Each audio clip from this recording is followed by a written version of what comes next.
The science of falling in love. Love is often described as heartwarming, heart-wrenching, and even heartbreaking. So, what does the brain have to do with it? Everything. The journey from first spark to last tear is guided by a symphony of neurochemicals and brain systems. As you begin to fall for someone, you may find yourself excessively daydreaming about them and wanting to spend more and more time together. This first stage of love is what psychologists call infatuation, or passionate love. Your new relationship can feel almost intoxicating, and when it comes to the brain, that's not far from the truth. Infatuated individuals show increased activation in ventral tegmental area. The VTA is the reward processing and motivation hub of the brain, firing when you do things like eat a sweet treat, quench your thirst, or in more extreme cases, take drugs of abuse. Activation releases the feel-good neurotransmitter dopamine, teaching your brain to repeat behaviors in anticipation of receiving the same initial reward. This increased VTA activity is the reason love is not only euphoric, but also draws you towards your new partner. At this first stage, it may be hard to see any faults in your new perfect partner. This haze is thanks to love's influence on higher cortical brain regions. Some newly infatuated individuals show decreased activity in the brain's cognitive center, the prefrontal cortex. As activation of this region allows us to engage in critical thought and pass judgment, it is not surprising we tend to see new relationships through rose-colored glasses.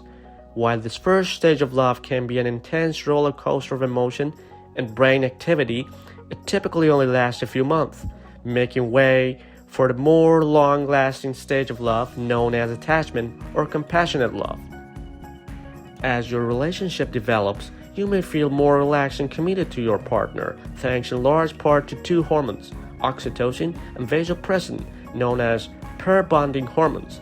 They signal trust, feelings of social support and attachment. In this way, romantic love is not unlike other forms of love, as these hormones also help bond families and friendships.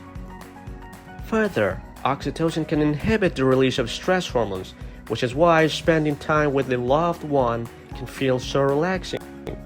As the love's suspension of judgment fades, it can be replaced by more honest understanding and deeper connection.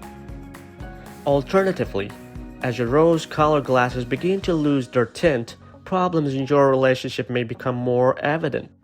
No matter the reason a relationship ends, we can blame the pain that accompanies heartbreak on the brain. The distress of breakup activates the insular cortex, a region that processes pain, both physical, like spraining your ankle, as well as social, like the feelings of rejection. As days pass, you may find yourself once again daydreaming about or craving contact with your lost partner.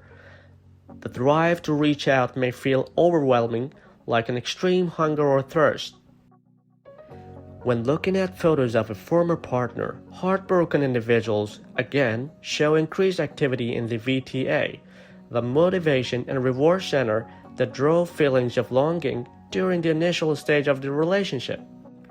This emotional whirlwind also likely activates your body's alarm system, the stress axis, leaving you feeling shaken and restless.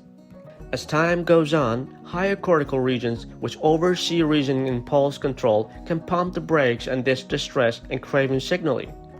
Given that these regions are still maturing and making connection through adolescence, it's no wonder that first heartbreak can feel particularly agonizing. Activities like exercise, spending time with friends, or even listening to your favorite song can tame this heartbreak stress response, while also triggering the release of feel-good neurotransmitter dopamine. And given time and the support, most can heal and learn from even the most devastating heartbreak.